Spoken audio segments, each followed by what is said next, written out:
Well, as you can see, Kathy Sabine's back with us today, and it's been about a month, and I think for many people who followed you on social media, they know where you've been. They know what you've been doing. You've been very open in sharing about your journey involving skin cancer, but there are many viewers who don't have social media. They haven't heard about it. Why don't you take a minute and tell people what's happened to you over the last month?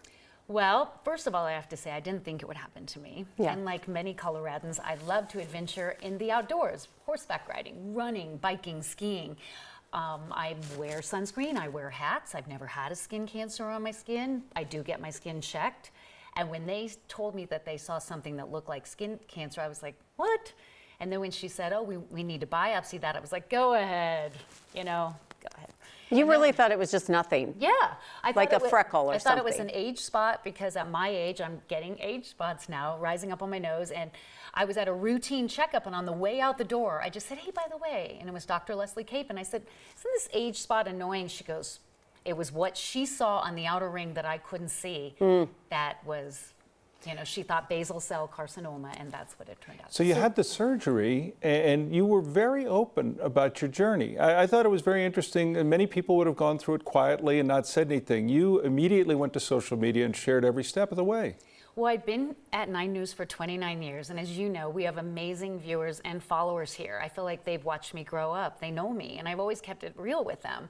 And once I found out I was going to be out for more than 3 days, which is what I originally thought, after 2 surgeries, being put under anesthesia, having plastic surgery, part of my ear is now in my nose, and no, I cannot hear better out of my nose or my ear.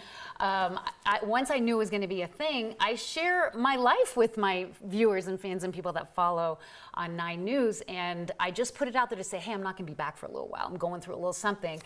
And I was shocked by the outpouring of love and support, the vulnerability of people who shared their stories. I had no idea, sitting in my home, feeling isolated and alone, how many people shared my story. Some of you sent pictures, and it was a little soon.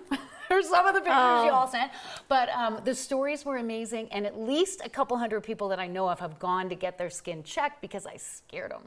So that's what I saw, some of these emails, and people have said the most lovely things. I know. Because really it's called attention to what beauty is. But they also have said, I'm doing something now. I'm taking this serious. Yeah, and I'm fortunate that this has turned into a platform for me, and I have that opportunity and platform to get the word out. Skin cancer in Colorado is on the rise. I'm becoming educated. The numbers are going up. People are not getting checked. And even those of us that think we're doing everything right, it's sometimes not enough. And a 10-minute check with a dermatologist, they can see what you can't, and it can save your life. I mean, literally save your life. We see your courage, but we don't get to see your fear. And there was some of that you shared with us going in. Yeah. But even after the surgery, and some of those times you said you spent alone, talk a little bit about the fear and managing fear. Yeah.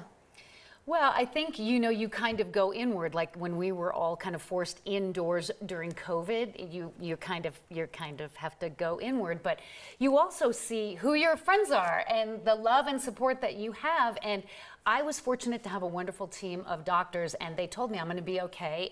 I'm only a month in, and there's still some swelling. The scar, we're still managing that. But in a few months, I'm going to be okay. And for those of you who have shared your journey and told me that you quit work, you quit everything, you hid in your house, I get you. I want to tell you, by showing up to work today, pretty nervous to be here, you can get back to your life. You can have your life back. You can get through this and get to the other side. Because I understand what you're saying. People really shared with me. Well, we are so proud of you. And you are really brave, and we're really, really glad. And we think you look amazing, but we're just glad you're okay. That's the thing. You're okay. You don't have any cancer anymore. They got all the skin cancer out. Yeah. They found a basal cell on the side of my nose, a second one between my eyes.